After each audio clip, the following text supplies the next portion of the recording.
व्याख्यामुद्रां करसरसिजैः पुस्तकं शङ्खचक्रे बिभ्रद्भिन्नस्फटिकरुचिरे पुण्डरीके निषण्णः अम्लानश्रीरमृतविशदैरंशभिप्लावयन् मामाविर्भूयादनगमहिमा मानसे वागधीशः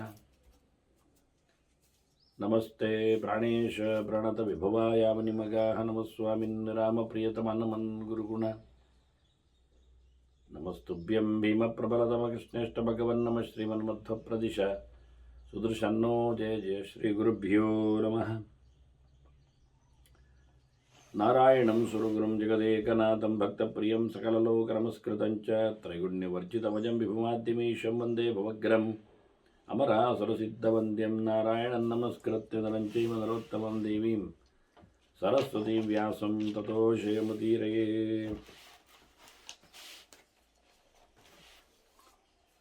ವೇದವ್ಯಾಸರ ಮಹಾಭಾರತದ ಚಿಂತಕರಿಗೆ ವಂದನೆಗಳು. ಶಾಂತಿ ಪರ್ವದ 467ನೆಯ ಪ್ರವಚನ. ಶುಕಾಚಾರ್ಯರನ್ನು ಅತ್ಯಂತ ವೈರಾಗ್ಯ ಶಾಲಿಗಳಾಗಿರುವ ಅವರ ಪರಿಯನ್ನು ಕೇಳುತ್ತಾ ಧರ್ಮರಾಜ ಅವರು ಹೇಗೆ ಅಷ್ಟು ವಿರಕ್ತರಾದರು ಅಂತ ಪ್ರಶ್ನಿಸ್ತಾನೆ. ಅದಕ್ಕೆ ಭೀಷ್ಮರು ಶುಕಾಚಾರ್ಯರಿಗೆ ವೇದವ್ಯಾಸರು ಮಾಡಿದ ಉಪದೇಶದ ಬಗ್ಗೆ ಹೇಳ್ತಾರೆ. ಶುಕವ್ಯಾಸರ ಮಗ, ಇನ್ನೊಂದು ಚರಿತೆಯೂ ಮತ್ತೆ ಬರಲಿದೆ. ಹಾಗಾಗಿ ಶುಕನನ್ನು ನೋಡಿ, ಮಗನನ್ನು ನೋಡಿ ವ್ಯಾಸರು ಅವನಿಗೆ ವೈರಾಗ್ಯದ ಮಾತುಗಳನ್ನು ಹೇಳುತ್ತಾರೆ. ಹೇಗೆ ಮನುಷ್ಯನ ಬದುಕು ಇದೆ ಅಂತ. ತಿಷ್ಟಂತಂಚ ಶಯಾನಂಚ ಮೃತ್ಯು ಅನ್ವೇಷತೆ. ಅವ ಎಚ್ಚರದಲ್ಲಿರಲಿ ನಿದ್ದೆಯಲ್ಲಿರಲಿ ಸಾವು ಎನ್ನುವುದವನನ್ನು ಹುಡುಕ್ತಾ ಇರ್ತದೆ. ಹಾಗಾಗಿ ನಾನು ಎಚ್ಚರದಲ್ಲಿರ್ತೇನೆ ಬಾರದಂತೆ ಸಾವಿಗೆ ಅಂತ ಹೇಳಲಿಕ್ಕೆ ಬರುವುದಿಲ್ಲ.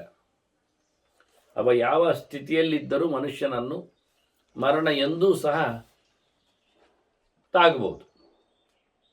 ಹಾಗಾಗಿ ಯದಾ ನಿವೃತ್ತಿಂ ಲಭಸೆ ತಸ್ಮಾತ್. ಅದಕ್ಕೆ ವ್ಯಾಸರು ಕೇಳುತ್ತಾನೆ, ನೀನು ಮರಣದಿಂದ ಹೇಗೆ ತಪ್ಪಿಸಿಕೊಳ್ತೀ, ಏನು ತಯಾರು ಮಾಡಿಕೊಂಡೆ? ಅದರ ಮರಣ ಯಾಕೆ ನಾವು ಹೆದರಬೇಕಲ್ವ? ಸಾಯಲಿ.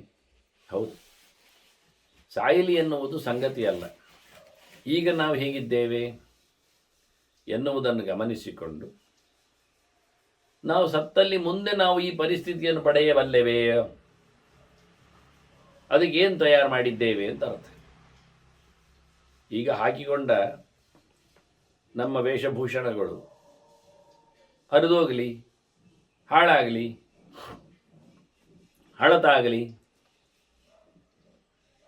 ಕೊಳೆ ಹಿಡಿದೋಗಲಿ, ಕಲೆಯಾಗಲಿ, ಸುಟ್ಟೋಗಲಿ, ಒದ್ದೆ ಆಗಲಿ ಅಂತ ಹೇಳಿಕೊಂಡು ನಾವು ಕೂತ್ರೆ ಮುಂದೆ ಹಾಕಬೇಕಲ್ಲ ಇನ್ನೊಂದು ಬಟ್ಟೆ. ಅದು ಹೇಗಿದೆ ನೋಡಬೇಕಲ್ಲ. ಅದು ಚೆನ್ನಾಗಿದ್ದದ್ದನ್ನು ಇಟ್ಕೊಂಡಿದ್ದೀರಾ, ಆಗಿದ್ದಕ್ಕೆ ಕೊಳೆಯಾಗಲಿ ಹೇಳೋದ್ರಲ್ಲಿ ಸಮಸ್ಯೆ ಇಲ್ಲ, ಹರಿದೋಗಲಿ ಹೇಳೋದ್ರಲ್ಲಿ ಬೇಸರ ಇಲ್ಲ, ನೆನೆದು ಬಿಡಲಿ ಅಂತ ಹೇಳೋದ್ರಲ್ಲಿಯೂ ಅರ್ಥ ಇರುತ್ತೆ. ಸುಟ್ಟೋದು ಚಿಂತೆ ಇಲ್ಲ. ಆದರೆ ನಮಗೆ ಮುಂದೆ ಹಾಕಲಿಕ್ಕಿರುವಂಥ ಬಟ್ಟೆ ಬೇರೆ ಇಲ್ಲ ಅಂತ ಆಗಿದರೆ, ಇದು ಚಂಡಿಯಾಗಿ ಬಿಟ್ಟರೆ ನಮಗೆ ಥಂಡಿ ಆಗೋದಿಲ್ವ? ಇದು ಸುಟ್ಟೋದ್ರೆ ನಮಗೆ ಬೇರಿಲ್ಲ ಆಗೋದಿಲ್ವ? ಇದು ಹರಿದು ಬಿಟ್ಟರೆ ಮರ್ಯಾದೆ ಉಳಿತದ? ಹೀಗಾಗಿ ಮುಂದಿನ ಆಯ್ಕೆ ನಮ್ಮಲ್ಲಿ ಚೆನ್ನಾಗಿದ್ದರೆ, ಈಗಿದ್ದರ ಮೇಲೆ ನಮಗೆ ಅಭಿಮಾನ ಕಮ್ಮಿ ಆಗ್ತದೆ, ಹೊರಟೋಗ್ಲಿ ಬೇಗ ಅನಿಸ್ತದೆ. ಹಾಗೆ ಇವರು ಕೇಳುತ್ತಾರೆ, ಮರಣ ಯಾವತ್ತು ಬರಬಹುದು, ನೀನೇನು ತಯಾರು ಮಾಡಿಕೊಂಡೆ?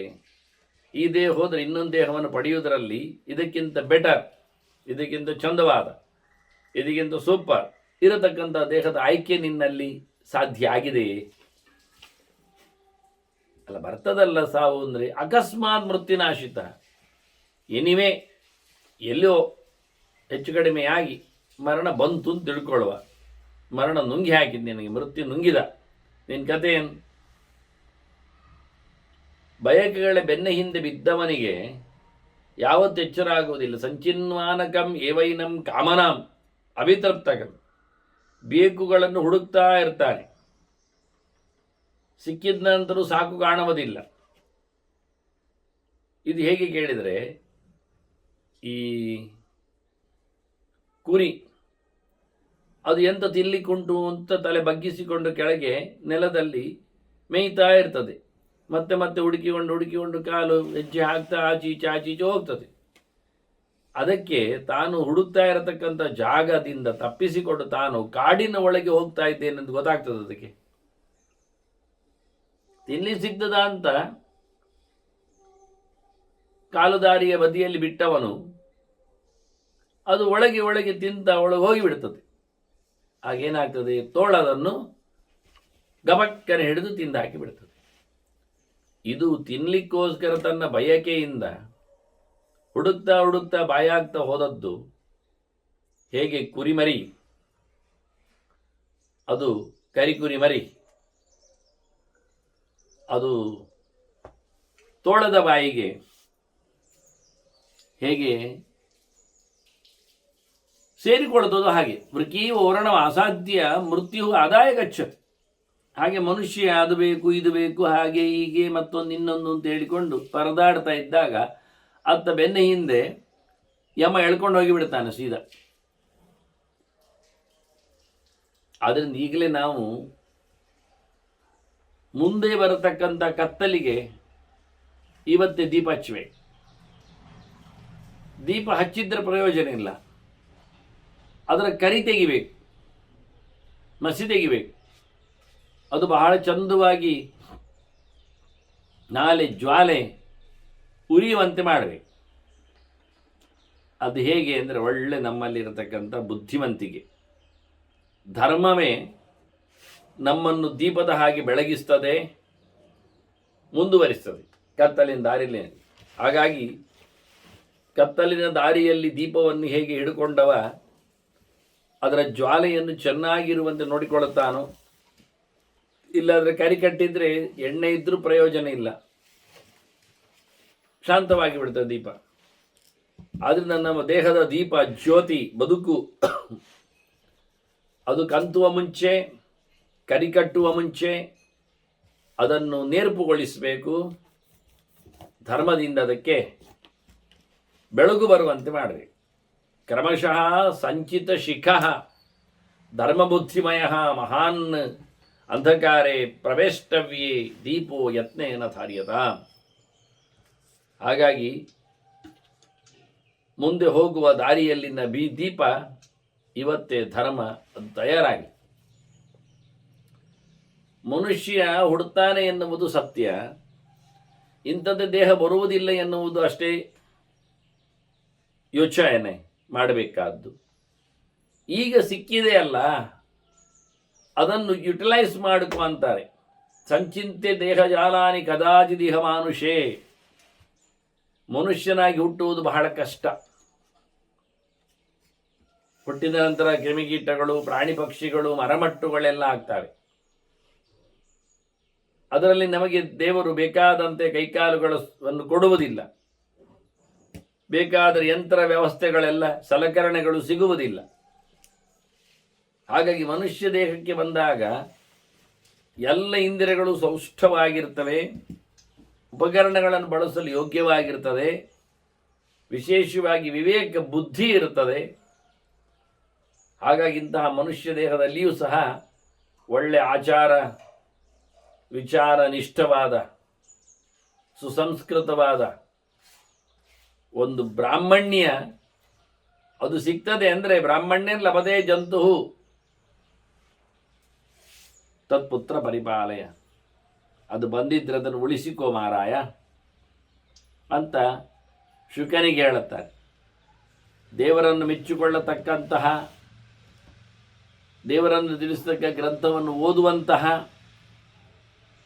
ಅದನ್ನು ತಿಳಿಸಪಡಿಸತಕ್ಕಂತಹ ಜನರ ಸಮುದಾಯ ಉಳ್ಳಂತಹ ನೆಲೆಯಲ್ಲಿ ನಮ್ಮದು ಸೃಷ್ಟಿಯಾಗಿದೆ. ಅಂದರೆ ದೇವರು ಹುಡುಕಿ ತಾಣವನ್ನು ಕೊಟ್ಟಿದ್ದಾನೆ. ಯಾರೂ ತಿಳಿದವರಿಲ್ಲದ ಊರಿನಲ್ಲಿ ಹಾಕಲಿಲ್ಲ, ಏನು ತಿಳಿಯದಂತಹ ಒಂದು ಪರಿಸ್ಥಿತಿಯನ್ನು ತಂದೊಡ್ಲಿಲ್ಲ. ಯಾವುದು ಸಿಗದೇ ಇರತಕ್ಕಂತಹ ಅಂದರೆ ಅಧ್ಯಯನಕ್ಕೆ ಕಲಿಕೆಗೆ ಸಂಗತಿಗಳು ಸಿಗದೇ ಇರತಕ್ಕಂತಹ ಸಮಯದಲ್ಲಿಯೂ ಬಿಟ್ಟಿದ್ದಿಲ್ಲ. ಹೀಗಾಗಿ ಹೊತ್ತಗೆಗಳು ಸಿಗುತ್ತವೆ, ತಿಳುವಳಿಕೆಗಳು ತುಂಬುತ್ತವೆ, ತಿಳಿಸಿಕೊಡುವವರು ಇದ್ದಾರೆ. ತಿಳಿಯಬೇಕಾದಂತಹ ಪರಿಸ್ಥಿತಿ, ವ್ಯವಸ್ಥೆ, ಯೋಗ್ಯತೆ, ದೇಹ, ದಾರ್ಢ್ಯ, ಆರೋಗ್ಯ, ಮನಸ್ಸು, ಕೈಕಾಲುಗಳು ಎಲ್ಲ ಇವೆ. ಅದನ್ನು ಯಾಕೆ ಹಾಳು ಮಾಡಿಕೊಳ್ತಿ ಅಂತ ಕೇಳುತ್ತಾನೆ. ಬ್ರಾಹ್ಮಣಸ್ಯದು ದೇಹೋಯಂ ನ ಯಥಾ ನ ಕಾಮಾರ್ಥಾಯ ಜಾಯತೆ. ಬಯಕೆಗಳನ್ನು ಈಡೇರಿಸಿಕೊಳ್ಳಲು, ತುಂಬಿಸಿಕೊಳ್ಳಲು ಈ ದೇಹ ಬಂದದ್ದಲ್ಲ. ಚಂದವಾದ ಒಂದು ಚೀಲ ಕೊಟ್ಟಿದ್ದಾರೆ, ನಾವು ಅದಕ್ಕೆ ಮಣ್ಣು ಹಾಕ್ತಾ ಕೂತ್ರೆ ಏನಾಗ್ತದೆ? ಅವರು ಕೊಟ್ಟದ್ದು ಪುಸ್ತಕ ತುಂಬಿಸ್ಲಿಕ್ಕೆ ಕೊಟ್ಟದ್ದು. ಅವರು ಚಂದವಾದ ಒಂದು 100 ಖಾಲಿ ಹಾಳೆ ಉಳ್ಳ ಹೊತ್ತಗೆಯನ್ನು ಕೊಟ್ಟಿದ್ದಾರೆ, ನಾವು ಅದರಲ್ಲೆಲ್ಲ ಗೀಚುತ್ತಾ ಕೂತ್ರೆ ಹೇತ ಹಾಕಿದ ಹಾಗೆ. ಒಳ್ಳೆಯ ವಿಷಯಗಳನ್ನು ಬರೆದು ಕಲಿಯುವ ಬದಲಿಗೆ ಅದರಲ್ಲಿ ಯಾವುದೋ ಕಸಗಡ್ಡಿಗಳನ್ನು ತುಂಬಿಸಿ ನಮ್ಮ ತಲೆಯನ್ನು ಕಸಗಡ್ಡಿಗಳಂತೆ ಮಾಡಿಸಿಕೊಂಡ್ರೆ ಹೇಗಿರ್ತದೆ? ಹೀಗೆ ಮನುಷ್ಯ ಈ ಲೋಕಕ್ಕೆ ಬಂದ ನಂತರ ಏನು ನಡೆಸಬೇಕು ಅಂತ ತಿಳ್ಕೊಳ್ಳುವುದಿಲ್ಲ. ಅವನ ಆಯ್ಕೆ ಹೇಲು ಆಯ್ಕೆ ಆಗಿರ್ತದೆ, ಹಾಲು ಆಗಿರುವುದಿಲ್ಲ. ಅಥವಾ ಸಿಕ್ಕಿದ ಹಾಲನ್ನು ಹಾಳು ಮಾಡಿ ಅದನ್ನು ಉಪಯೋಗಿಸಿಕೊಳ್ಳಲಿಕ್ಕೆ ನೋಡ್ತಾನೆ. ಅದನ್ನು ಮನುಷ್ಯನ ಕಲಿಕೆಯ ಈ ದೇಹ ಇಹ ಕ್ಲೇಶಾಯ ತಪಸೆ ಪ್ರೇತ್ಯ ತ್ವನುಭವಂ ಸುಖಂ. ಇಲ್ಲಿ ಕಷ್ಟಪಡುವ ಮೂಲಕ ಆತ ಮುಂದೆ ಉತ್ತಮವಾದದ್ದನ್ನು ಪಡಿತಾ.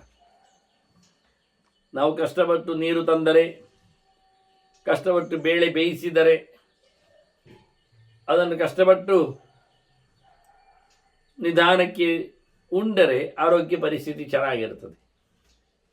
ಅದೇ ನಾವು ಮಧ್ಯಾಹ್ನದ ಹೊತ್ತಿನವರೆಗೂ ಸುಮ್ಮನೆ ಕೂತು ಆಗ್ತದೆ ಎಂದು ಯೋಚನೆ ಮಾಡಿ ಕೂತ್ರೆ, ನೀರು ಸಂಗ್ರಹ ಮಾಡದಿದ್ದರೆ, ಬೇಳೆ ಸಂಗ್ರಹ ಮಾಡದಿದ್ದರೆ ಮತ್ತೆ ಹಸುವಿನ ಹೊತ್ತಿಗೆ ಊಟ ಎಲ್ಲಿಂದ ಆಗಬೇಕು? ಹಾಗಾಗಿ ನಾಳೆಯ ಸುಖದ ಊಟಕ್ಕಾಗಿ ಇವತ್ತು ಕಷ್ಟಪಡು, ಈಗ ಕಷ್ಟಪಡು. ಇಲ್ಲಿ ಗಮ್ಮತ್ತು ಮಾಡಲಿಕ್ಕೆ ಬಂದದ್ದಲ್ಲ. ಭಗವಂತನಿಗೆ ಸಾಗಬೇಕಾದರೆ ಈ ದೇಹವನ್ನು ದುಡಿಸಿಕೊಳ್ಳಬೇಕು. ಬ್ರಾಹ್ಮಣ್ಯಂ ಬಹುಭಿರವಾಪ್ಯತೆ ತಪೋಭಿಃ ತಲ್ಲಬ್ಧ್ವಾ ನರತಿಪರೇಣ ಹೇಲಿತವ್ಯಂ. ತುಂಬ ಕಷ್ಟದಿಂದ ಮನುಷ್ಯನಿಗೆ ಈ ಸುಂದರವಾದ ಸಂಸ್ಕೃತವಾದ ದೇಹ ಬರ್ತದೆ. ಹಿಂದೆ ಅವನು ಬಹಳ ತಪಸ್ಸನ್ನು ಮಾಡಿರ್ತಾನೆ, ಸಾಧನೆಗಳನ್ನು ನಡೆಸಿರ್ತಾನೆ, ಪ್ರಾರ್ಥನೆಗಳನ್ನು ನೀಡಿರ್ತಾನೆ, ಜಪಗಳನ್ನು ಮಾಡಿರ್ತಾನೆ. ಬರಲಿ ನನಗೆ ಒಂದು ಸರ್ತಿ ಸಂಸ್ಕೃತವಾದಂತಹ ಈ ಶರೀರ, ನಾನು ಅದರಿಂದ ಒಳ್ಳೆಯದನ್ನು ಸಾಧನೆ ಮಾಡುತ್ತೇನೆ ಅಂತ ಹೇಳಿ ಹಠ ತೊಟ್ಟಿರ್ತಾನೆ. ಹಾಗೆ ಅವನು ಮಾಡಿದ ಅಲ್ಪ ಸ್ವಲ್ಪ ಪುಣ್ಯ ಕರ್ಮಗಳಿಂದಾಗಿ ಅವನಿಗೆ ಮುಂದೆ ಒಳ್ಳೆಯ ದೇಹವನ್ನು ಕೊಡ್ತಾನೆ. ಆದರೆ ಈಗ ಅವ ಸೋಮಾರಿಮಯ, ಕೆಟ್ಟ ಪ್ರಾಣಿ. ಸುತ್ತಮುತ್ತಲಿನ ವಸ್ತುಗಳನ್ನು ನೋಡಿ ಹಾಳಾಗಿ ಬಿಡುತ್ತಾನೆ. ಏನೋ ಗಮ್ಮತ್ತಿಗಾಗಿ ಹೋಗ್ತಾನೆ. ಇದರಿಂದ ಅವನು ಇದರ ಮೇಲೆ ಅಸಡ್ಡೆ ಬರ್ತದೆ. ಅತ್ತ ವಾಲಿರ್ತಾನೆ, ಅಲ್ಲಿ ಆಡುತ್ತಾನೆ. ಸ್ವಾಧ್ಯಾಯೇ ತಪಸಿ ದಮೇಚ ನಿತ್ಯ. ವಾಸ್ತವವಾಗಿ ಆಗಬೇಕಾದ್ದು ನಿತ್ಯಯುಕ್ತ ಮೋಕ್ಷಾರ್ಥಿ. ಒಳ್ಳೆ ಓದಬೇಕು, ಇಂದ್ರಿಯಗಳ ಭೋಗಗಳನ್ನೆಲ್ಲ ಬಿಡಬೇಕು, ಚಿಂತನೆಗಳನ್ನು ಚೆನ್ನಾಗಿ ನಡೆಸಬೇಕು. ಯಾವಾಗಲೂ ಯೋಗ ಮಾರ್ಗದಲ್ಲಿ ರತನಾಗಬೇಕು, ಒಳ್ಳೆ ಪ್ರಯತ್ನಶೀಲನಾಗಬೇಕು. ಕುಶಲ ಪರಹ ಸದಾ ಯತಸ್ವ. ಶುಕನಿಗೆ ವ್ಯಾಸರೇ ಹೇಳ್ತಾರೆ, ಪ್ರಯತ್ನಿಸು, ದುಡಿ, ಕೆಲಸ ಮಾಡು, ಸೋಮಾರಿ ಆಗಬೇಡ, ಒಳ್ಳೆಯದನ್ನು ನಡೆಸು. ಹೇಗುಂಟಿದು? ಅವ್ಯಕ್ತ ಪ್ರಕೃತಿರಯಂ ಕಲಾ ಶರೀರ. ಗಮ್ಮತ್ತು ಕೇಳಿದರೆ ಭಾರಿ ಲಾಯ್ಕು. ಮನುಷ್ಯನ ಬದುಕು ಒಂದು ಕುದುರೆ ಹಾಗೆ. ವಯಸ್ಸು ಎನ್ನುವ ಕುದುರೆ ಓಡ್ತದೆ ಓಡ್ತದೆ ಓಡ್ತದೆ. ವಯೋ ಹಯೋ ನರಾಣಾಂ ದ್ರವತ್. ಬಹಳ ಜೋರಾಗಿ ಕುದುರೆ ಓಡ್ತದೆ. ಈ ಕುದುರೆ ಅದು ವಯಸ್ಸಿನ ಕುದುರೆ, ಸಮಯದ ಕುದುರೆ. ಅದಕ್ಕೆ ಕಲೆ ಅಂದರೆ ಸಣ್ಣದಾಗಿರತಕ್ಕ ಒಂದು ಟೈಮ್. ಅದೇ ಶರೀರ ಅತ್ಯಂತ ಸೂಕ್ಷ್ಮವಾದಂತಹ ಸಮಯ. ಅಂಥದ್ದೇ ಆತ್ಮ. ಕ್ಷಣ ತ್ರುಟಿಕ ನಿಮೇಷ ರೋಮ. ಅದರ ರೋಮಗಳೆಲ್ಲ ಬಹಳ ಸೂಕ್ಷ್ಮ. ಅದು ಕ್ಷಣದಂತೆ, ಇನ್ನೂ ಅಲ್ಪವಾದಂಥ ಕಾಲಗಳಂತೆ, ನಿಮಿಷಗಳಂತೆ ಅಲ್ಲ. ಹೀಗಾಗಿ ಇಂತಹ ಒಂದು ಕಾಣದೇ ಇರತಕ್ಕ ಒಂದು ವಿಚಿತ್ರವಾದ ಅವ್ಯಕ್ತ ಪ್ರಕೃತಿ, ಪೂರ ಅನುಭವಿಸಲಿಕ್ಕೆ ಗೊತ್ತಿಲ್ಲ, ಬರುವುದಿಲ್ಲ ಅಂತಹ ಸ್ವಭಾವ ಅದರದ್ದು. ಋತ್ವಾಸ್ಯ, ಅದರ ಮೋರೆ ಋತುಗಳು. ಸಮಬಲ ಶುಕ್ಲಕೃಷ್ಣ ನೇತ್ರ, ಎರಡು ಕಣ್ಣುಗಳು ಸಮವಾಗಿವೆ, ಕಪ್ಪು ಕೆಂಪು. ಇಂತಹ ಕಾಲ ಎನ್ನತಕ್ಕ ಕುದುರೆ ಮಾಸಾಂಗ. ಅದಕ್ಕೆ ತಿಂಗಳುಗಳೇ ಅದರದ್ದು ಅವಯವಗಳು. ಕೈ ಕಾಲುಗಳು, ಬೆನ್ನು ಬಾಲಗಳು ಎಲ್ಲ, ಕಿವಿ ಮೂಗುಗಳು ಎಲ್ಲ. ಹೀಗೆ ಅದು ಓಡ್ತದೆ ಓಡ್ತದೆ ಓಡ್ತದೆ. ನಿಲ್ಲಿಸ್ಲಿಕ್ಕೆ ಆಗ್ತದೆ ನಿಮಗೆ? ಕುದುರೆ ನಿಲ್ಲಿಸ್ತೀರಾ? ವಯಸ್ಸನ್ನು ನಿಲ್ಲಿಸ್ತೀರಾ? ತಂದೃಷ್ಟ ಪ್ರಸೃತಂ ಅಜಸ್ರಂ ಉಗ್ರವೇಗಂ ಗಚ್ಚಂತಂ ಸತತಂ ಇಹ ಅನ್ವೇಕ್ಷಮಾಣಂ. ಆ ವಿಪರೀತವಾದಂತಹ ವೇಗವುಳ್ಳ ಓಡುವ ಕುದುರೆಯನ್ನು ನೋಡಿಯಾದರೂ ನಿಮಗೆ ಕಣ್ಣೆಂತ ಸತ್ತೋಗಿದ ಪುಡೋತ್ನ ಕೇಳ್ತಾರೆ ವ್ಯಾಸರು. ಚಕ್ಷುಸ್ಥೆ ಯದಿನ ಪ್ರಣಪ್ರಣೇತ್ರನೇಯ. ನಿನಗೆ ಇನ್ನೊಬ್ಬರು ಕಣ್ಣಿನಲ್ಲಿ ತೋರಿಸಬೇಕಾ? ನಾಚಿಕೆ ಆಗ್ತದೆ ಈ ಶಬ್ದ ಕೇಳುವಾಗ. ನಾವು ನಮ್ಮ ಕಣ್ಣಿನಿಂದ ಸಂಗತಿಯನ್ನು ನೋಡುವುದಷ್ಟೇ ಹೊರತು ಇನ್ನೊಬ್ಬ ನಮ್ಮ ಕಣ್ಣಿನಿಂದ ತೋರಿಸ್ತಾನ? ಇಲ್ಲ. ನಿನಗೆ ಕಾಣತದ ಕುದುರೆ ಓಡುವುದು ಅಂತ ಕೇಳುತ್ತಾರೆ. ನಿನಗೆ ಕಣ್ಣಿಗೆ ಮತ್ತೊಬ್ಬರು ಕಾಣಿಸ್ಬೇಕಾ? ನಾವಾಗಿ ಕಾಣುವುದಲ್ವಾ? ಹೀಗಾಗಿ ಸಬ್ಜೆಕ್ಟ್, ಸಂಗತಿಯನ್ನು ವ್ಯಾಸರು ಹೇಳಿದರು. ಅದರಿಂದ ನೀನು ನೋಡು. ಧರ್ಮೇತೆ ರಮತು ಮನಃ ಪರಂ ನಿಶಾಮ್ಯ. ಉತ್ತಮವಾದ ವಸ್ತುವಿನ ಬಗ್ಗೆ ನೀನು ತಿಳ್ಕೊ, ಕೇಳು. ಯಾವುದು ದೊಡ್ಡ ಸಂಗತಿ ಅಂತ ಕೇಳು. ಇದುವೇ ದೊಡ್ಡ ಸಂಗತಿ, ಇಷ್ಟೇನಾ ದೊಡ್ಡ ಸಂಗತಿ, ಅದರ ಆಚೆಗೆ ಇಲ್ಲವಾ? ಕೇಳಿಕೊಂಡು ನೀನು ಆ ಸರ್ವೋತ್ತಮವಾದ ವಸ್ತುವಿನಲ್ಲಿ ನಿನ್ನ ಮನಸ್ಸನ್ನು ಹರಿಸು. ಚಿಂತನೆ ಮಾಡಲಿಕ್ಕೆ ಸಿದ್ಧರಾಮ. ಮತ್ತಿವರೆಲ್ಲ ಇದ್ದಾರಲ್ಲ, ಕೆಟ್ಟವರ ಕತೆ. ಅವರಿಗೆ ತಿಳ್ಕೊ ನೀನು ಹೇಗಿರ್ತಾರೆ ಅಂತ. ಯಮೀತೆ ಪ್ರಚಲಿತ ಧರ್ಮ ಕಾಮವೃತ್ತಾ ಕ್ರೋಶಂತಹ ಸತತಂ ಅನಿಷ್ಟ ಸಂಪ್ರಯೋಗ. ಈ ಕೆಟ್ಟವರು ಬಹಳಷ್ಟು ಒದ್ದಾಡ್ತಾ ಇದ್ದಾರೆ. ಕ್ಲೇಶ್ಯಂತ ಅನ್ಯಾಯ ಅವರಿಗೆ ಆಗ್ತಾ ಇದೆ. ಯಾಕೆಂದ್ರೆ ಅವರು ಕಾಮದ ಮಾರ್ಗದಲ್ಲಿ ತೆರಳುತ್ತಾ ಇದ್ದಾರೆ. ಬಯಕೆಗೆ ಬೆನ್ನ ಹಂತಿ ಹೋಗ್ತಾ ಇದ್ದಾರೆ. ತಿಂದು ತೆಗೆದುವುದರಲ್ಲೇ ತಮ್ಮನ್ನು ಪೂರ್ಣರನ್ನಾಗಿಸಿಕೊಳ್ಳುತ್ತಾ ಇದ್ದಾರೆ. ಅವರಿಗೆಲ್ಲ ಪ್ರತಿನಿತ್ಯ ಒದ್ದಾಟ ಆಗ್ತಾ ಇದೆ, ತೊಂದರೆ ಆಗ್ತಾ ಇದೆ. ಹಾಗಾಗಿ ತೊಂದರೆಯಾದವರು ಸತ್ತರು ಬಿಡುವುದಿಲ್ಲವರನ್ನು. ಪರಿಗತ ವೇದನಾ ಶರೀರ, ಅವರಿಗೆ ಯಾತನಾ ಶರೀರ ಸಿಗ್ತದೆ. ಮತ್ತೆ ಈ ದೇಹವನ್ನು ಬಿಟ್ಟೋದ್ರೆ ಅವರಿಗೆ ದುಃಖವನ್ನು ಅನುಭವಿಸುವ ಶರೀರವನ್ನು ಕೊಡುತ್ತಾರೆ.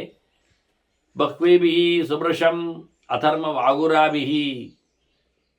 ಅವರಿಗೆ ಅವರು ಮಾಡಿಕೊಂಡು ಬಂದಿರತಕ್ಕಂಥ ಕರ್ಮತಂತ್ರದಿಂದ ಅಧರ್ಮ ಮಾಡಿದ ನೆಲೆಯಲ್ಲಿ ಪಾಶಗಳಾಗಿ ಅಧರ್ಮಗಳು ಅವರನ್ನು ಕಟ್ಟಿಹಾಕ್ತಾವೆ. ಸಿಕ್ಕಿ ಬೀಳುತ್ತಾನೆ. ಯಮನಿಗೆ ಯಾವುದೇ ಪ್ರಕಾರವಾಗಿರತಕ್ಕಂತಹ ಕರುಣೆ ಅನ್ನುವುದಿಲ್ಲ. ರಾಜ ಸದಾ ಧರ್ಮಪತಿ, ಅವನು ಧರ್ಮದ ಒಡೆಯ. ಶುಭಾಶುಭಸ್ಯ ಗೋಪ್ತ, ಅವನು ಚೆನ್ನಾಗಿ ಒಳ್ಳೆಯದ್ದನ್ನು ಕೆಟ್ಟದ್ದನ್ನು ನೋಡಿಕೊಳ್ಳುತ್ತಾ ಇದ್ದಾನೆ. ತಪ್ಪಿಸುವಂತಿಲ್ಲ. ಒಳ್ಳೆಯದು ಯಾವುದು ಕೆಟ್ಟದ್ದು ಯಾವುದು ಎನ್ನುವುದು ಅವನ ಪಾಳೆಯದಲ್ಲಿ ವ್ಯತ್ಯಾಸ ಆಗುವುದಿಲ್ಲ. ಇದು ಪ್ರಧಾನವಾದ ಅಂಶ ಆಗಿರುತ್ತದೆ. ಅವನು ನೋಡ್ತಾನೆ. ಸಮೀಕ್ಷ ಸುಕೃತಿನಾಂ ದದಾತಿ ಲೋಕಾನ್, ಸಜ್ಜನರ ಸಾಧುವರ್ಗದವರ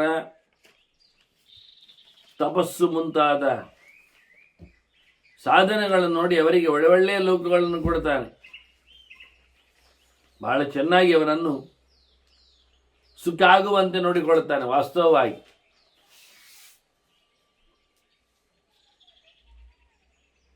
ಅಂತಹ ಒಳ್ಳೆಯ ಜನರು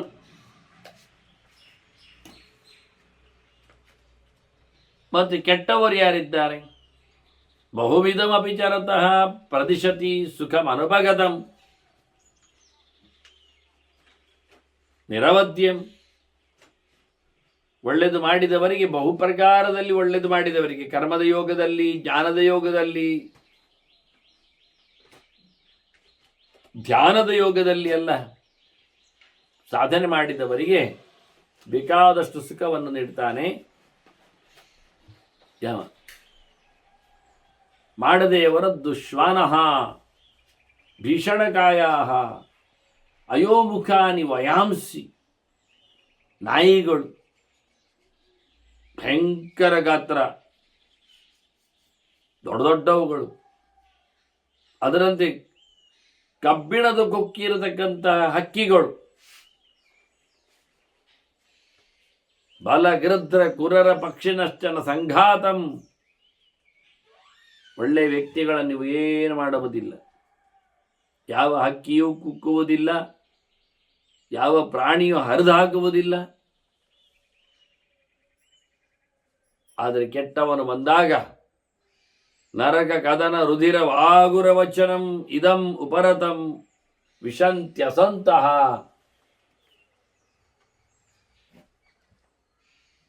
ಕೇಳ್ತಾರೆ,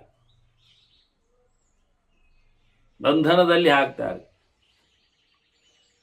ಒಳ್ಳೆದು ಮಾಡದೇ ಇರುವುದನ್ನು ಅವರಿಂದ ತಿಳಿಸಿಕೊಳ್ತಾರೆ. ಭಯಂಕರವಾದಂತಹ ಸಂಕೊಲೆಯಿಂದ ಅವರು ಬಂಧಿತರಾಗ್ತಾರೆ. ಅಂತಹ ನರಕದ ಕತೆ ಕೇಳುವಾಗ ಮರ್ಯಾದಾ ನಿಯತಾ ಸ್ವಯಂಭುವಾವ ಏಮಾಹ ಪ್ರಭಿನತ್ತಿ ದಶಗುಣಾಂ ಮನೋನುಗತ್ವಾತ್.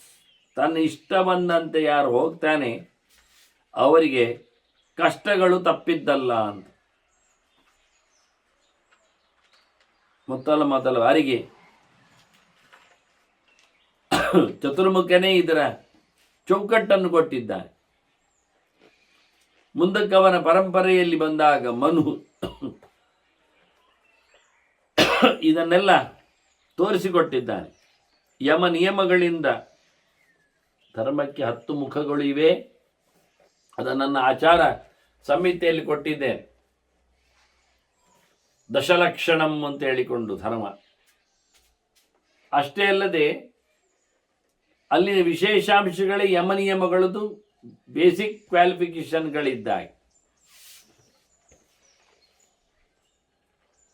ಯಾರಿಗೂ ಯಾವುದೇ ಪ್ರಕಾರವಾದಂತಹ ಹಿಂಸೆಯನ್ನು ಮಾಡದೇ ಇರುವುದು. ಅದು ಹೇಳಬೇಕಾಗಿಲ್ಲ, ಹಿಂಸೆ ಮಾಡಬಾರದು ಅಂತ. ಹಾಗೆ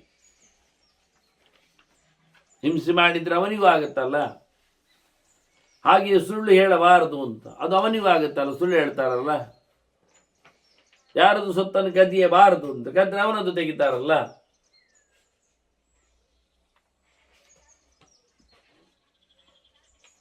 ಹಾಗೆ ಯಾರ ಸೊತ್ತಿನ ಬಗ್ಗೆಯೂ ಕೈ ಒಡ್ಡಬಾರದು ಅಂತ ನಾನು ನಿಮ್ಮನ ಹತ್ರ ಕೇಳಲಿಕ್ಕೆ ಬರ್ತಾರೆ, ಸೆಲ್ಫ್ ಆಗಿರ್ಲಿಕ್ಕೆ ಪ್ರತಿಯೊಬ್ಬರು. ಹೀಗೆ ಬ್ರಹ್ಮಚರ್ಯದ ಜೊತೆಯಲ್ಲಿ ಸಾಮಾನ್ಯವಾದ ಮೌಲ್ಯಗಳು, ಅದರೊಟ್ಟಿಗೆ ಶುದ್ಧನಾಗಿರುವುದು, ಪರಿಶುದ್ಧತೆಯನ್ನು ಕಾಪಾಡಿಕೊಳ್ಳುವುದು, ಎಲ್ಲ ಪ್ರಕಾರದ ಶೌಚಗಳನ್ನು ಅಶೌಚಾತೀತನಾಗಿ, ಯಾರೋ ಮನೆಯಲ್ಲಿ ಹೆತ್ತರೋ ಸತ್ತರೋ ಸಂಬಂಧಿಗಳು, ಅದು ನನಗೆ ಸಂಬಂಧ ಇಲ್ಲ ಅಂತ ಹೇಳಿ, ಕಿವಿಗೆ ಕೇಳಲಿಲ್ಲ ಅಂತೇಳಿ, ಅವರೇನು ಹೇಳಲಿಲ್ಲ ಅಂತ ಹೇಳಿ ನಾವು ಯಾರ್ಯಾರದೋ ಧರ್ಮಕರ್ಮಗಳೆಡೆಗೆ ನಾವು ಪ್ರವೇಶ ಮಾಡಿಕೊಂಡ್ರೆ, ಸೇರಿಕೊಂಡ್ರೆ, ಅವನ ಪರಿಪೂರ್ಣವಾದ ಕರ್ಮದಲ್ಲಿ ಆದ ತಪ್ಪು ಏನಿದೆ, ಪಾಪ, ಅದಕ್ಕೂ ನಾವು ಬದ್ಧರಾಗಬೇಕು. ಸುಳ್ಳು ಆಶೋಚದ ಲೆಕ್ಕಾಚಾರದೊಂದಿಗೆ ಅದನ್ನು ತಪ್ಪಿಸುವ ನೆಲೆಯಲ್ಲಿ ಮಾಡಿಕೊಂಡ ಅನ್ಯಾಯಕ್ಕೆ ಅದರಿಂದ ಶುದ್ಧಿ ಎನ್ನುವುದು ದೊಡ್ಡ ಸಂಗತಿ. ನಾವು ಶುದ್ಧರು ಅಂತ ಹೇಳಿಕೊಂಡ್ರೆ ಇನ್ನೊಬ್ಬರಿಗೆ ಆ ಶುದ್ಧತೆ ಬೇಡ ಅಂದಾಗ ನಾವು ಸಿಕ್ಕಿ ಬೀಳ್ತೇವೆ.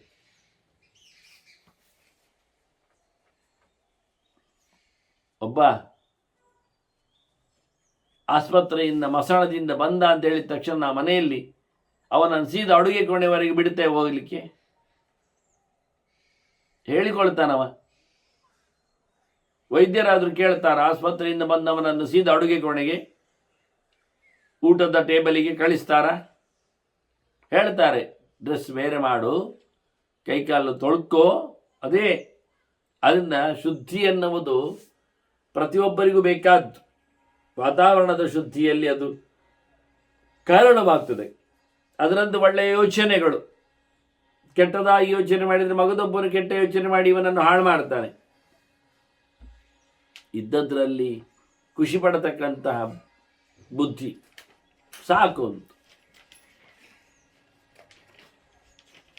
ಇದಿಷ್ಟೇ ಅಲ್ಲದೆ ನಿರಂತರವಾದ ಅಧ್ಯಯನ, ಭಗವಂತನ ಸಾಮಾನ್ಯವಾದ ಪೂಜೆಗಳು, ಇವೆಲ್ಲ ಮಾಡ್ತಾ ಬರಬೇಕು. ಇವೆಲ್ಲ ಮಾಡುವಂತೆ ಹಿಂದೆ ತೋರಿಸಿಕೊಟ್ಟಿದ್ದಾರೆ. ಇದನ್ನು ಯಾರು ಒಡ್ಕೊಳ್ತಾನೆ, ಮಾಡುವುದಿಲ್ಲ, ಬಿದ್ದು ಬರ್ತಾನೆ, ತೆಗೆಸಿಬಿಡ್ತಾನೆ, ತನ್ನ ಇಷ್ಟದಂತೆ ಮಾಡುವವ. ನಿವಸತಿ ವೃಷಂ ಅಸುಕಂಪಿತೃ ವಿಷಯ ವಿಪಿನಂ ಅಪಗಾಹ್ಯ ಸ ಪಾಪಃ. ಅವನು ಪಾಪಿಯಾಗಿ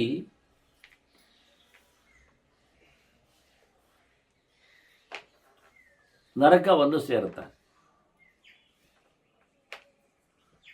ಅಲ್ಲಿ ಗಾಢವಾದ ದುಃಖದಲ್ಲಿ ಅವನು ಬೀಳುತ್ತಾನೆ. ಯೋ ಲುಬ್ಧಃ ಸುಪುರುಷಂ ಪ್ರಿಯಾನತಶ್ಚ ಮನುಷ್ಯ ಸತತ ನಿಕೃತಿ ವಂಚನಾಭಿರತ ಸ್ಯಾತ್. ಲೋಭದಿಂದ ಕೂತವ, ಅದಾಗಲೇ ಕಾಮದ ಬಗ್ಗೆ ವ್ಯಾಸರು ಹೇಳಿತು. ತ್ರಿವಿಧಂ ನರಕಸ್ಯೇದಂ ದ್ವಾರಂ ನಾಶನಮಾತ್ಮನಃ ಕಾಮಃ ಕ್ರೋಧಃ ತಥಾ ಲೋಭಃ ಅಂತ ಕೃಷ್ಣನ ಮಾತು. ತನ್ನಿಷ್ಟ ಬಂದಂತೆ ನಡೆಯುವವ ಹೇಗೆ ಕಷ್ಟದ ಕೊಬ್ಬೆ ಒಳಗೆ ಬೀಳುತ್ತಾನೋ,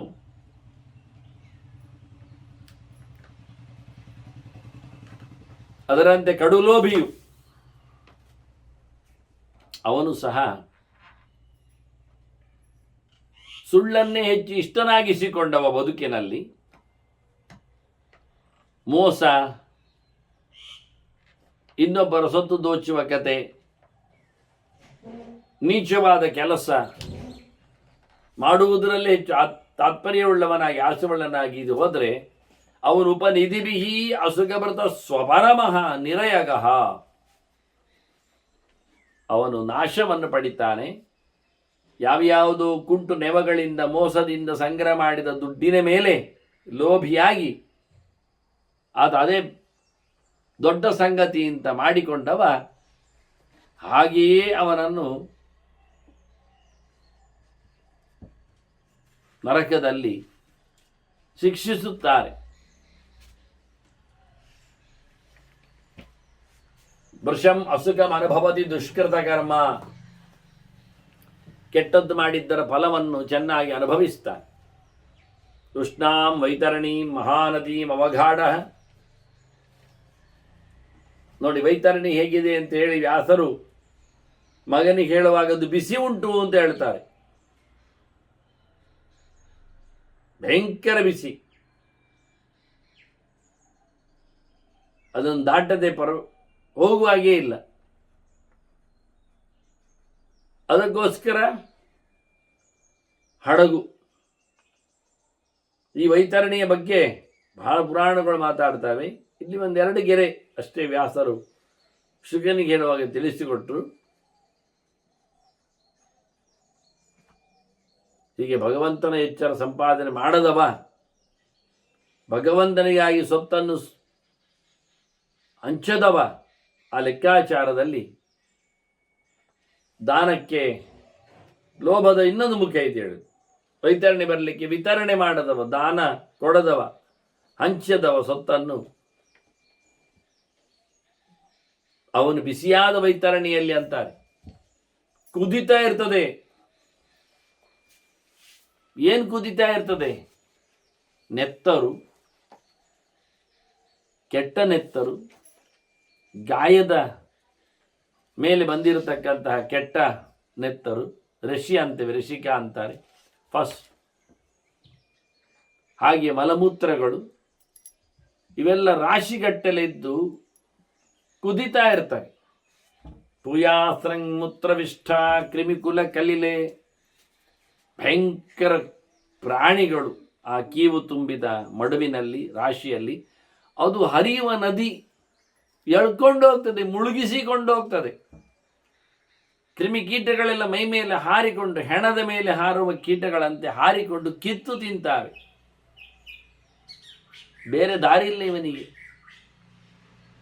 ಯಾವುದನ್ನು ನಡೆಸಿಕೊಡ್ಲಿಲ್ಲ ಇವ. ಅಂದ ಬಿಸಿ ಬಿಸಿಯಾದ ಕುದಿಯುತ್ತಿರುವ ಆ ಗಲೀಜು ನೀರಿನ ರಾಶಿಯಲ್ಲಿ ಇವ ಹೋಗಲಿಕ್ಕಿದ್ದಾನೆ. ಬಹಳ ವಿಚಿತ್ರ ಅನಿಸ್ತದೆ. ಕೃಷ್ಣ ವೈತರಣಿ ಮಹಾನದೀಂ ಅವಘಾಢ ಅಸಿಪತ್ರವನ ಭಿನ್ನಗಾತ್ರ. ಒಂದೊಮ್ಮೆ ನದಿ ತಪ್ಪಿಸಿ ನೆಲ ಪಡೆದು ಕಾಡೊಳಗೆ ಕಾಲಿಡುತ್ತೇನೆ ಹೇಳಿದರೆ ಕತ್ತಿಯಂತಹ ಎಲೆಗಳು ಅವನ ಮೇಲೆ ಬೀಳುತ್ತವೆ. ಬಿದ್ದು ಅವನ ಮೈಯಲ್ಲಿ ಗಾಯ ಆಗ್ತದೆ.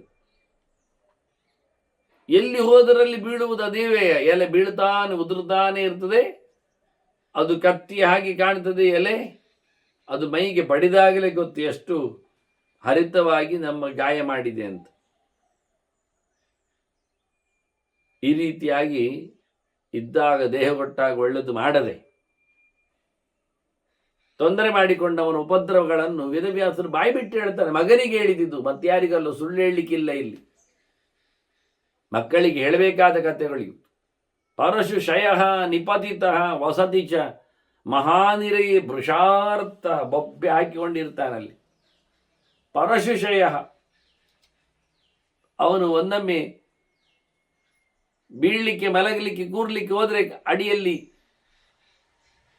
ಹರಿತವಾದಂತಹ ಕೊಡಲಿ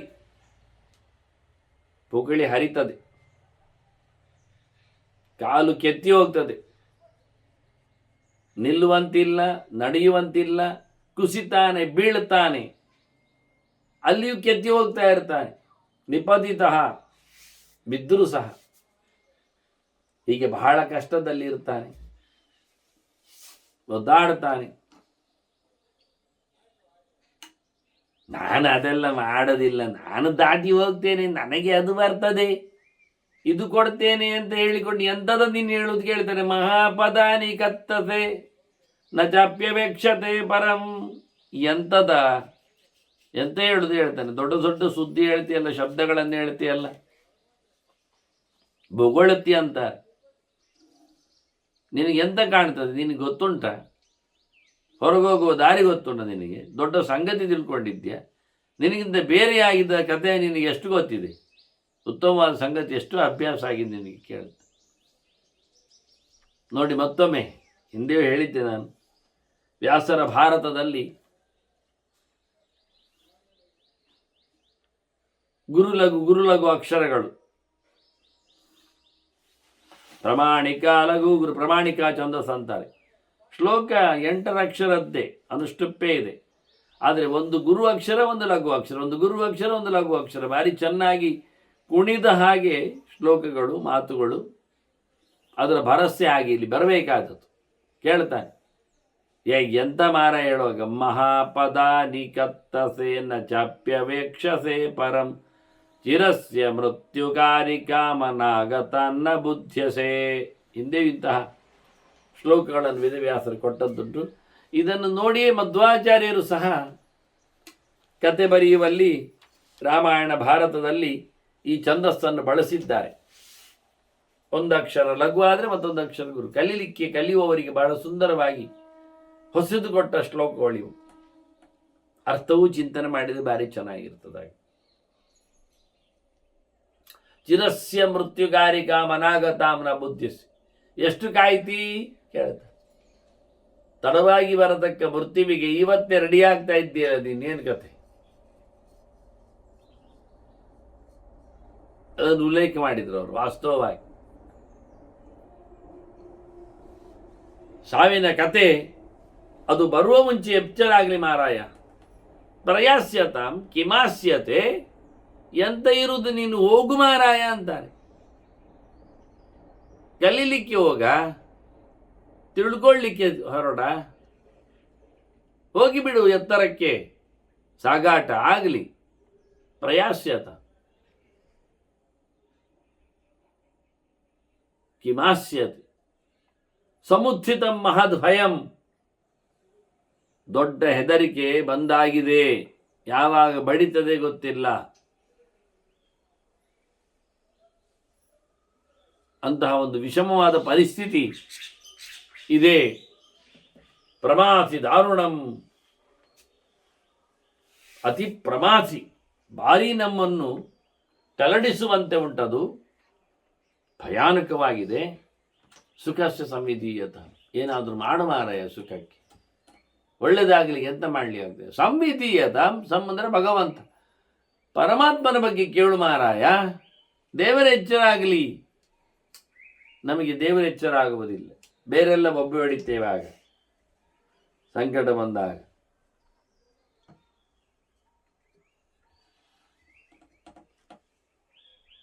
ಅದಕ್ಕೇನಾದರೂ ಅನುಕೂಲವಾದಂಥ ವಾತಾವರಣ ನಿರ್ಮಿಸಿ ಹೇಳುತ್ತಾರೆ. ಏನು ಮಾಡಿ? ಪುರಾ ಮೃತಃ ಪ್ರಣೀಯಸೆ ಯಮಸ್ಯ ರಾಜಶಾಸನಾತ್ ತ್ವಮಂತಕಾಯ ದಾರುಣೈ ಪ್ರಯತ್ನಂ ಆರ್ಜವೇ ಕುರು.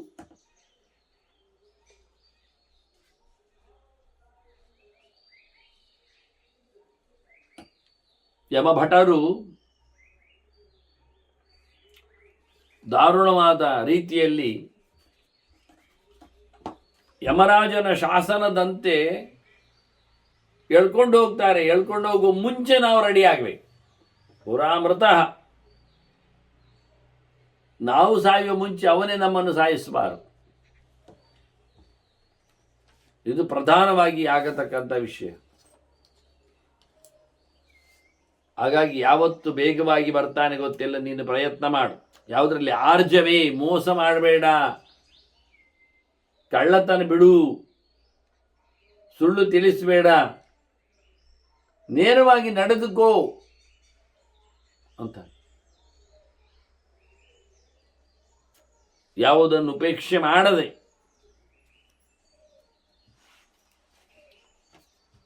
ನೇರವಾದ ವಿಷಯದಲ್ಲಿ ನೇರವಾದ ಪ್ರಯತ್ನ ಅದನ್ನು ಮಾಡಬೇಕು. ಪ್ರಯತ್ನಮೇಕಮಗ್ರತೋ ವಿಧಾಯ ಭೂತಿ ಮಾಪುರಮಃ ಅಂತ ಜರಾಸಂಧನ ವಿಷಯದಲ್ಲಿ ಭೀಮಸೇನ ಹೇಳಿದ್ದ. ಮಾಡುವ, ಟ್ರೈ ಮಾಡುವ, ಮಾಡುತ್ತೇವೆ ಹೇಳಿ. ಹಾಗೆ ನೇರವಾದಂತಹ ನೆಲೆಯಲ್ಲಿ ಪ್ರಯತ್ನವನ್ನು ಯಶಸ್ವಿಯಾಗಿ ಮಾಡಬೇಕು. ಪುರಾ ಸಮೂಲ ಬಾಂಧವಂ ಪ್ರಭುರ್ ಹರತಿ ಅದುಃಖವಿತ್.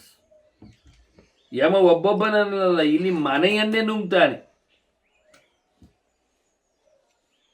ಬುಡ ಸಮೇತ ಮರವನ್ನು ದಳದ ಗಂಗೆ ಬೀಳಿಸುವಂತೆ ಎಳ್ಕೊಂಡು ಹೋಗುವಂತೆ ವಿಶೇಷವಾಗಿ ಎಲ್ಲರನ್ನೂ ಸಹ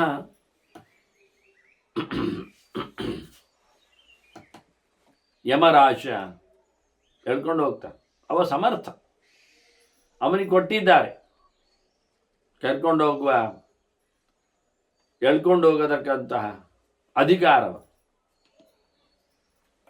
ಅವನಿಗೆ ಯಾರ ಮೇಲೆಯೂ ಯಾರ ದುಃಖದ ಬಗ್ಗೆ ಅವನಿಗೆ ಗಮನವೇ ಇಲ್ಲ, ಅವನಿಗೆ ಗೊತ್ತಿಲ್ಲ, ನೋಡುವುದೇ ಇಲ್ಲವ. ಹಾಗಾಗಿ ಕಿಯತ್ತವೇಹ ಜೀವಿತಂ,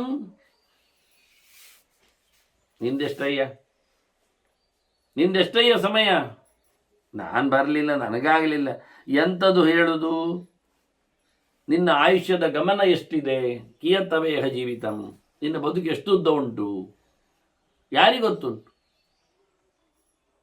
ಹಾಗಾಗಿ ಮೊದಲೇ ಆಗಲಿ ಅಂತ ಯಮೇನ ಚಾಸ್ತಿ ವಾರಕಃ, ಯಮನಿಗೆ ತಡೆಯುವವರೇ ಇಲ್ಲ, ಬೇಲಿ ಹಾಕುವವರಿಲ್ಲ. ಮನುಷ್ಯ ಅವನಿಗೆ ಕಂಟ್ರೋಲ್ ಇಲ್ಲ ಅಂತ ಅವನು ಮಾಡಿಕೊಂಡ್ರೆ ಅವನ ನಂತರದ ನಡೆಗೂ ಅವನಿಗೆ ಕಂಟ್ರೋಲ್ ಇಲ್ಲ, ಯಾರನ್ನು ನಿಲ್ಲಿಸುವುದಿಲ್ಲ. ಅನ್ಯಾಯ ಮಾಡಿದವನಿಗೆ ಅದು ಹೇಳ್ತಾರಲ್ಲ, ಉಪ್ಪು ತಿಂದ ಮೇಲೆ ನೀರು ಕುಡಿಯಲೇಬೇಕಾಗ್ತದೆ ಅಂತ. ಹಾಗೆ ಇಲ್ಲಾದರೆ ಒಡೆದೋಗ್ತದೆ ನರಮಂಡಲಗಳು, ಸತ್ತೋಗ್ತಾನವ. ಹಾಗೆ ಮಾಡಿದ ನಂತರ ಅದಕ್ಕೆ ಅನುಗುಣವಾದಂತಹ ಪನಿಷ್ಮೆಂಟ್ ಇದ್ದೇ ಇರ್ತದೆ. ಆದ್ದರಿಂದ ಯಮನನ್ನು ಯಾರು ತಡೆಯುವವರಿಲ್ಲ. ಈ ರೀತಿಯಾಗಿ ಭಯಾನಕವಾದ ಕೆಲವು ಮಾತುಗಳನ್ನು ನರಕದ ಬಗ್ಗೆ, ಇನ್ನೂ ಕೆಲವು ಮಾತುಗಳನ್ನು ವ್ಯಾಸರು ತಿಳಿಸ್ತಾರೆ. ವಾಸ್ತವವಾಗಿ ಅನೇಕ ಪ್ರಕಾರದ, ಇಲ್ಲಿ 1, 2 ಮಾತ್ರ 3 ಮಾತ್ರ, ಅಸಿಪತ್ರವನ, ವೈತರಣಿ, ಇವನ್ನೆಲ್ಲ ತೋರಿಸಿದ್ರು. ಹೀಗೆ ಕುಂಭೀಪಾಕಾದಿಗಳ ಬಗ್ಗೆಯೂ ಅನೇಕ ನರಕಗಳ ಬಗ್ಗೆಯೂ ಪುರಾಣಗಳು ಚಿಂತನೆಯನ್ನು ಕೊಟ್ಟಿವೆ. ಎಂತಹ ತಪ್ಪುಗಳಿಗೆ ಯಾವ ರೀತಿಯಾದ, ಪ್ರಧಾನವಾಗಿ ಅಂಧನಮಸ್ಸು ತಮಸ್ಸು ಎನ್ನತಕ್ಕದ್ದು ನಿತ್ಯ ನರಕಗಳು, ಮತ್ತಲ್ಲಿಂದ ಹಿಂದೆ ಬರಲಿಕ್ಕಿಲ್ಲವ. ಅದರಂತೆ ರೌರವೋತ ಮಹಾಂಶ್ಚೈವ ಅಂತ ಹೇಳಿಕೊಂಡು 7 ಪ್ರಧಾನ ನರಕಗಳನ್ನು ಗುರುತಿಸ್ತಾರೆ. ಅದರಲ್ಲಿ 2 ನಿತ್ಯ ಮತ್ತು 5 ಸಪ್ತಗಳಲ್ಲಿ 5 ಪ್ರಧಾನಗಳಿವೆ. ಅದು ಬಿಟ್ಟರೆ ಮತ್ತೆ ಅಷ್ಟಾವಿಂಶತಿ ಧವರೇಯಾನ ಹೇಳಿಕೊಂಡು 28 ಬೇರೆ ಲೆಕ್ಕಾಚಾರವನ್ನು ಮಾಡ್ತದೆ. ಇವೆಲ್ಲ ಇನ್ಸರ್ಟ್, ಇದು ಸೇರ್ತದೆ. ಇವುಗಳನ್ನ ಇಟ್ಟುಕೊಂಡೇ ಮುಂದಿನ 27 ಸೇರಿಸಿಕೊಂಡು ಮುಂದಿನ 21 ಹೇಳುವಂಥ ರೀತಿ. ಲಕ್ಷಗಟ್ಟಲೆ ನರಕಗಳನ್ನು ಉಲ್ಲೇಖ ಮಾಡ್ತಾರೆ. ಅವುಗಳ ಅರ್ಥಗಳನ್ನು, ವಿವರಣೆಗಳನ್ನು, ಚಿಂತನೆಗಳನ್ನು, ಸಾಧ್ಯತೆಗಳನ್ನು ಹೇಳಿದ್ದಾರೆ. ವ್ಯಾಸರಿಲ್ಲಿ ಪ್ರಧಾನವಾಗಿ ಗಮನಕ್ಕೆ ತರುವಂತೆ ಮಾತ್ರ ಚಿಂತನೆಯನ್ನು ಕೊಟ್ಟರು. ಬೇರೆ ಅವರದ್ದೇ ಪುರಾಣಗಳಲ್ಲಿ, ಮುಖ್ಯವಾಗಿ ಗರುಡ ಪುರಾಣ, ಪ್ರೇತಖಂಡ, ಔರ್ಧ್ವದೀಗ ಕರ್ಮಗಳ ಬಗ್ಗೆ ಗರುಡ ಕೇಳಿಸಿಕೊಂಡದ್ದರಲ್ಲಿ ಕೃಷ್ಣ ಹೇಳಿಕೆ ನೀಡಿದರೆ ಚಿಂತನೆಯ ಭಾಗ ಅದು. ಇದಾಗಲೇ ನಾನು ಕನ್ನಡದಲ್ಲಿ ಅದನ್ನು 35 ಅಧ್ಯಾಯಗಳ ಅನುವಾದವನ್ನು ಮಾಡಿದ್ದೆ ವಿತ್ ದ ಟೆಸ್ಟ್. ಆದರೆ ಇವತ್ತು ಮತ್ತೆ 4-6 ಮ್ಯಾನುಸ್ಕ್ರಿಪ್ಟ್ಗಳನ್ನು ನೋಡುವ ಮೂಲಕ ಅದರ ಶುದ್ಧ ಪಾಠದೆಡೆಗೆ ಗಮನ ಕೊಟ್ಟು ಎಷ್ಟೋ ಶ್ಲೋಕಗಳನ್ನು ಇವತ್ತಿನ ಮುದ್ರಣಕಾರರು ಅದನ್ನು ಹೊರಗೆ ತರಲಿಲ್ಲ. ಯಾಕೆ? ಅರ್ಥ ಆಗುವುದಿಲ್ಲ ಅದು ಒಂದು. ಹಾಗಾಗಿ ಅದನ್ನು ಮತ್ತೆ ಅರ್ಥೈಸಿಕೊಂಡು ಅದನ್ನು ನಮೂದಿಸಬೇಕು ಅಂತ ನಾನು ಮತ್ತೆ ಮುದ್ರಣಕ್ಕಾಗಿ ಅದನ್ನು ಕಾಯ್ತಾ ಇದ್ದೇನೆ. ವಾಸ್ತವವಾಗಿ ಆಗ್ತಾ ಬಂದಿದೆ ಕೆಲಸ. ಇರಲಿ, ಅದರಲ್ಲಿ ಒಂದು ಎಷ್ಟೆಲ್ಲ ನರಕಗಳನ್ನು ಅವರು ಉಲ್ಲೇಖ ಮಾಡಿದರೆ ಅದಕ್ಕೆಲ್ಲ ಅರ್ಥವನ್ನು ಕೊಟ್ಟಿದ್ದೇನೆ ಬೇರೆ ಬೇರೆ ಕಡೆ. ಭಾಗವತ ಪುರಾಣದಲ್ಲಿಯೂ ಇದೇ ಶುಕಾಚಾರ್ಯರು ಮತ್ತೆ ಕೇಳಿಕೊಂಡು ಅಪ್ಪನಿಂದ ತಿಳಿಸಿಕೊಡುತ್ತಾರೆ ನರಕಗಳ ಬಗ್ಗೆ. ಹೀಗೆ ಅನೇಕ ಕಡೆಗಳಲ್ಲಿ ಬರತಕ್ಕಂಥ ನರಕಗಳ ಚಿಂತನೆಗಳನ್ನು ವ್ಯಾಸರು ಸಂಕ್ಷೇಪವಾಗಿ ಇಲ್ಲಿ ಉಲ್ಲೇಖ ಮಾಡಿದ್ವೇ ಶಿಷ್ಯ ಶುಕ ಮುಂದೆ ವೈರಾಗ್ಯದಿಂದ ಭಗವಂತನ ಎಚ್ಚರವನ್ನು ಪರೀಕ್ಷಿತನಿಗೆ ಕೊಡುವವ. ಅದು ಇದಾಗಲೇ ಪರೀಕ್ಷಿತನನ್ನು ಬರುವ ಮುಂಚೆನೇ ಧರ್ಮರಾಜ ಇದಾಗಲೇ ಪರೀಕ್ಷಿತ ಹುಟ್ಟಿದ್ದಂತೂ ಆಶ್ವಮೇಧಿಕ ಪರ್ವದಲ್ಲಿ ನಾವು ಕೇಳಿಕೊಂಡಿದ್ದೇವೆ ಏನೆಲ್ಲ ನಡೆದಿದೆ ಘಟನೆಗಳು ಅಂತ. ಹಾಗಾಗಿ ಅಂತಹ ವಂಶದ ಉದ್ಧಾರಕನ ನೆಲೆಯಲ್ಲಿ ಶುಕನ ಪಾತ್ರದಲ್ಲಿ ಶುಕನ ಮಹಿಮೆಯ ಬಗ್ಗೆ ಅವನ ಚರಿತೆಯ ಬಗ್ಗೆ ಧರ್ಮರಾಜ ಕೇಳಿದ್ದಾನೆ. ಶುಕನಿಗೆ ಯಾವ ಪ್ರಕಾರದಲ್ಲಿ ಅಪ್ಪ ವೈರಾಗ್ಯವನ್ನು ಮೂಡಿಸಲು ಈ ದೇಹದ ಭೌತಿಕವಾದ ಆಸೆಗಳಿಗೆ ಯಾವ ನೆಲೆಯಲ್ಲಿ ಒಬ್ಬ ಕಲಿಯುವವ ಕಲಿಯಬೇಕಾದವ ಅದನ್ನು ಸಣ್ಣದಾಗಿಸಿಕೊಳ್ಳಬೇಕೆನ್ನುವುದರ ವಿಷಯವನ್ನು ತಿಳಿಸಿಕೊಟ್ಟಿದ್ದಾರೆ. ಮುಂದಿನ ಕೆಲವು ಮಾತುಗಳಿಗಾಗಿ ನಾವು ಮತ್ತೆ ಸೇರುವ ವಂದನೆಗಳೊಂದಿಗೆ ಶ್ರೀ ಕೃಷ್ಣಾರ್ಪಣಮಸ್ತು. ನಾರಾಯಣ ನಾರಾಯಣ ನಾರಾಯಣ.